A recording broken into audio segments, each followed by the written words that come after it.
शुक्रिया। Thank you very much समय देने के लिए। अ, सर, ओवरऑल मार्केट अभी आपको जो ठीक लग रहा है, तो उस समय सामने ना अर्निंग्स भी है। मैं थोड़ा ना आपसे अर्निंग्स के पॉइंट ऑफ व्यू से पता करना चाहता था, क्योंकि आपकी कुछ मतलब प्री नंबर्स भी स्टडी होगी कि हाँ, यहाँ यहाँ पे नंबर्स के ठीक आएंगे और इस जगह पे इस कंपनीज के नंबर ठीक हो सकते हैं। सर, कोई आइडिया आप दे पाएंगे कि ये पर्टिकुलर सेगमेंट को इस बार की अर्निंग्स में बहुत अच्छे से नोटिस करना, और ये कंपनी तो खासकर? देखो, ब्रॉडली आई थिंक ऑटोमोबाइल के नंबर्स अच्छे होने चाहिए, बट हमने ऑलरेडी देख लिया काफी रन अप इसमें हो चुका है, तो थोड़ा सा चेज करने का मैं इसमें सलाह नहीं दूंगा। इसमें भी अगर कभी डिप आता है सेक्टर में तो डेफिनेटली आपको बाइंग करनी चाहिए। ऑटो के नंबर्स बहुत अच्छे होने चाहिए, ये तो मोरलेस मार्केट का ट्रेंड ही बता रहा है। इसके अलावा मैं समझूंगा कि कैपिटल गुड्स में अच्छे नंबर्स आने चाहिए, क्योंकि कैपिटल एक्सपेंडिचर इकोनॉमी में ग्रो कर रहा है, इसमें कोई दो राय नहीं। इसमें एलएनटी मेरा एक टॉपिक रहेगा मेरे मुताबिक। काफी हद तक ये जो रैली आ रही है इस टाइम, ये कैपिटल गुड्स और एलएनटी उसका एक बहुत अच्छा इम्पोर्टेंट भागीदार भागीदारी दिखा रहा है, तो ये मेकर कंटिन्यू करेगा। एलएनटी को आप डेफिनेटली बाय कर सकते हैं। इसके अलावा पावर सेक्टर में ऐसा लग रहा है कि भी नंबर्स अच्छे होंगे और आगे फ्यूचर का आउटलुक भी बेटर होगा। उसमें एनटीपीसी मेरा एक टॉपिक है, वैल्यूएशन वाइज बहुत कंफर्टेबल वैल्यूएशन पे अभी भी है, और इसमें मेरे हिसाब से डाउन साइड रिस्क इज ना के बराबर और अपसाइड काफी अच्छा 25-30% मेरे हिसाब से मीडियम टर्म तक आना चाहिए। इसके अलावा मैं समझूंगा कि आपको ब्रॉडली इकोनॉमी क्योंकि अच्छी कर रही है, रिजल्ट्स जो खराब होने थे रिजल्ट्स वो पहले ही आ रहे हैं, आईटी सेक्टर के जो आने शुरू हो गए हैं। इसके अलावा मेरे को नहीं लगता कि कोई खास डिसअपॉइंटमेंट्स होंगी। सिर्फ ये है कि मार्केट भी कोई सस्ता नहीं है, तो इसलिए थोड़ा सा मैं समझूंगा कि जैसे होता है गुड न्यूज पे सेल, मेरे को वैसा कुछ एक सिनेरियो लग रहा है अगले 15-20 दिन में भी, एक महीने के नजरिए से, क्योंकि रिजल्ट्स आएंगे, अच्छे आएंगे, पर क्योंकि रन अप अच्छा हो चुका है, तो मार्केट एक तरह एक टाइम पे थोड़ा करेक्ट, थोड़ा सा लाइटन हो सकता है। चाहे अभी ना हो, थोड़ा सा और 5-7% चल के हो, पर मेरे को लग रहा है कि एंड ऑफ द मंथ तक थोड़ा लाइट होना ही बेटर है। हर राइस पे अगर आपके पास लिक्विडिटी अगर आप इंक्रीज कर सकते हैं, तो मेरे मुताबिक वो आपके लिए आगे चल के फायदा देगा। मेरे मुताबिक ये जो अब रैली आ रही है, ये रिजल्ट्स के पहले रिजल्ट्स को डिस्काउंट कर रही है, और इसमें आपको थोड़े करके बुक करना चाहिए। जहां जहां खास करके जहां जहां कोई आपको बहुत लंबा होल्ड करने की कन्विक्शन नहीं है, वहां से डेफिनेटली आपको मुनाफा लेना चाहिए और अपने पोर्टफोलियो में लिक्विडिटी इंक्रीज करनी चाहिए। ठीक है, इंटरेस्टिंग। काफ़ी अच्छा ऑब्जर्वेशन सर आपका, और मैं आपकी सलाह से बिल्कुल इत्तेफाक रखता हूँ कि पैसा वही है जो बुक करके प्रॉफिट बुक अपनी जेब में आ जाए। नहीं तो एम टू एम गेन है, आज गेन हो सकता है, कल लॉस हो सकता है। कई लोग देखते ही हैं रोज़ का। आजकल तो मार्केट ने फिर से गैप अप और गैप डाउन अच्छे से करना शुरू कर दिया। पहले एक गुमसा हो गया था, लेकिन अब 100 150 पॉइंट का गैप अप और गैप डाउन दोनों मिलता है। खैर, इस बीच एक खबर आप नीचे और देख पा रहे होंगे, वो स्पाइस जेट से जुड़ी हुई खबर है। ये अहम खबर है जो स्पाइस स्ट्रेटजी के लिए बहुत इंपॉर्टेंट है। असल में आपको मालूम ही है कि इंडिगो के एक्स प्रमोटर राकेश गंगवाल, जो कि अपनी हिस्सेदारी इंडिगो में तो बेच चुके हैं, लेकिन अब खबर यह है कि वो शायद स्पाइस जेट के अंदर एक मेजॉरिटी हिस्सा या फिर एक बड़ा चंक खरीद सकते हैं। ऐसी खबर बाज़ार में चल रही है। ये इस तरह की न्यूज़ चल रही है मार्केट में। हम अपने रिपोर्टर को कनेक्ट करेंगे, ज़रा उनसे भी पता करेंगे कि क्या स्पाइस जेट में जो खबर चल रही है कितनी ठीक है।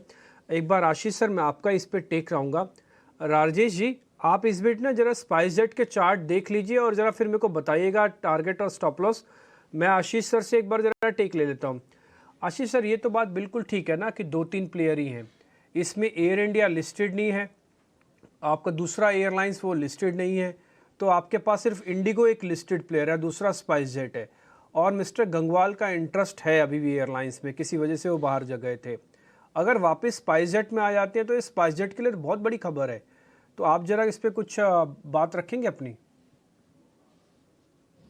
तो मैं थोड़ा सा डिफरेंट ओपिनियन है। मेरे मुताबिक एयरलाइन इंडस्ट्री बहुत मुश्किल इंडस्ट्री है, और मेरे मुताबिक स्पाइस जेट में बहुत इन्वेस्टर्स फंसे हुए हैं। अगर इस तरह की डेवलपमेंट होती है और शेयर में कुछ हाल आता है, तो मेरा तो सलाह होगी कि जो इन्वेस्टर्स फंसे हुए हैं, एक बार अपना कैपिटल चाहे लॉस में कटे, पर एक बार अपना कैपिटल वापस ले लें, क्योंकि मेरे को नहीं लगता कि इतना कोई आसान होगा स्पाइस जेट को टर्न अराउंड कराना, उसको कॉम्पिटिटिव बनाना, क्योंकि भले ही आप कह रहे हो कि 2 प्लेयर्स हैं, दोनों बहुत दिग्गज प्लेयर्स हैं। जो टाटा सा कंसोलिडेशन है एयर इंडिया के साथ, वो बहुत ही बड़ा एक बेहद प्लेयर बनाने वाला है।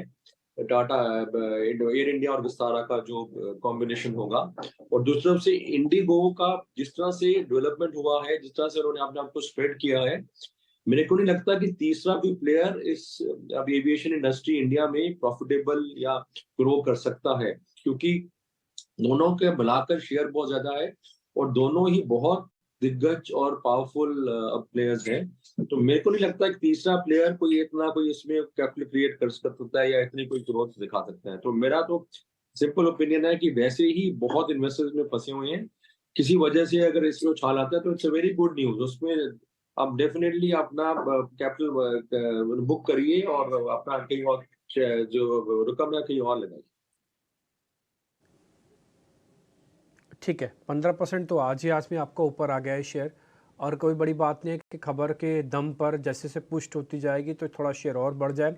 लेकिन आशीष सर का मानना है कि 2 मेजर प्लेयर, एक तो विस्तारा और एयर इंडिया और दूसरा सामने इंडिगो, इनका मार्केट शेयर इतना बड़ा हो चुका है कि तीसरा प्लेयर ठहर ही नहीं पाएगा सामने। ये कुछ टेलीकॉम जैसी हालत है, जैसे आप रिलायंस और भारती एयरटेल देख पा रहे हैं, इंडिगो को बड़ा मुश्किल आइडिया को बड़ा मुश्किल हो रहा है मार्केट का ऐसा जिसको भुलाए नहीं भूला जा रहा है, वो है रेलवेज़। कई लोगों के मन में बात आ रही होगी कि ये महंगे हो गए हैं, जैसे वो सोचते हैं फिर वो 10% चल जाते हैं, जैसे सोचते हैं कि हमको मौका मिलेगा वो फिर से 10% चल जाते हैं। ये कुछ रेट्स, ये इरकॉन, ऐसे कुछ रेलवे काउंटर्स में आपको दिख रहा होगा। आशीष सर, ये नीचे आएंगे भी? मान लीजिए जिनसे मौका छूट गया, इसका मतलब छूट ही गया ना फिर तो। नहीं, ऐसा नहीं है। मेरे मुताबिक अभी भी आप देखो, आईआरसीटीसी मैं देख रहा हूँ आपके उसमें आया हुआ है, मेरे मुताबिक अभी भी आईआरसीटीसी 700 रुपए में बुरा नहीं लगता। मेरे को तो लगता है कि काफी अच्छा स्कोप है इसमें। और जरूरी चीज जो नजर रखनी है हमने कि रेलवेज का जो ट्रांसफॉर्मेशन है वो बहुत रियल हुआ है। आप देखिए जो नंबर ऑफ न्यू लाइंस जो ऐड हुई हैं, नंबर ऑफ पैसेंजर्स जो इंक्रीज हो रहे हैं, और जिस तरह से इसको प्रोफेशनलाइज किया जा रहा है, इट्स अ ट्रांसफॉर्मेशन। तो ये अभी मेरे मुताबिक तो स्टॉक्स में अभी भी जान है, कभी भी नीचे आपको मिलने देना चाहिए। एंड अभी एक जो स्टॉक अगर मेरे को समझ आ रहा है वो है आईआरसीटीसी, जो मेरे मुताबिक अभी भी इतना नहीं चला, अभी भी इसमें अच्छा दम है। यहाँ से 25-30% 950 के आसपास तक जा सकता है। ठीक है, तो सर ये कह रहे हैं कि आईआरसीटीसी ज़रूर ध्यान रखिएगा। उनको ऐसा लगता है कि रेलवे के अंदर जिस तरह का ट्रांसफॉर्मेशन हो रहा है ये काम का है, किसी भी डिप में बाय किया जा सकता है, लेकिन प्रॉब्लम क्या, डिप सिर्फ मिल ही नहीं रहा। खैर, हाल फिलहाल में ऐसा क्या हो रहा है रेलवे के अंदर कि जिससे रेलवे काउंटर्स बहुत तेज़ी से चल रहे हैं, ये बताने के लिए पूजा त्रिपाठी हमारे साथ जुड़ रही हैं। पूजा, बताएं।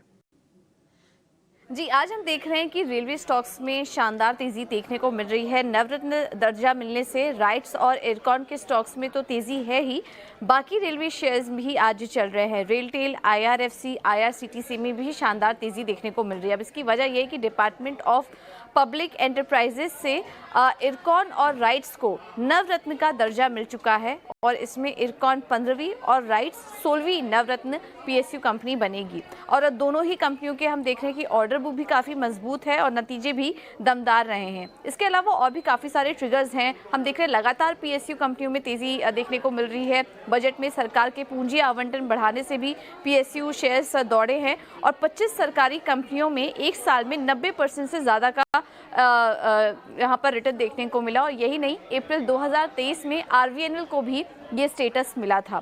अब नवरत्न स्टेटस मिलने के बाद में अब सरकारी कंपनियों के कुछ फ़ायदे भी होते हैं। इसमें निवेश, जॉइंट वेंचर, मर्जर और अधिग्रहण में ज़्यादा अधिकार मिलते हैं, और बिना सरकार की मंजूरी के 1000 करोड़ तक का निवेश भी कंपनी कर सकती है। तो इस तरीके के एक यहाँ पर कंपनियों को फ़ायदे भी मिलते हैं। और इसके बाद हम देख रहे हैं कि रेलवे स्टॉक्स में शानदार तेज़ी देखने को मिल रही है। अगर 1 साल का रिटर्न देखें तो आरवीएनएल अभी तक 358% चल चुका है।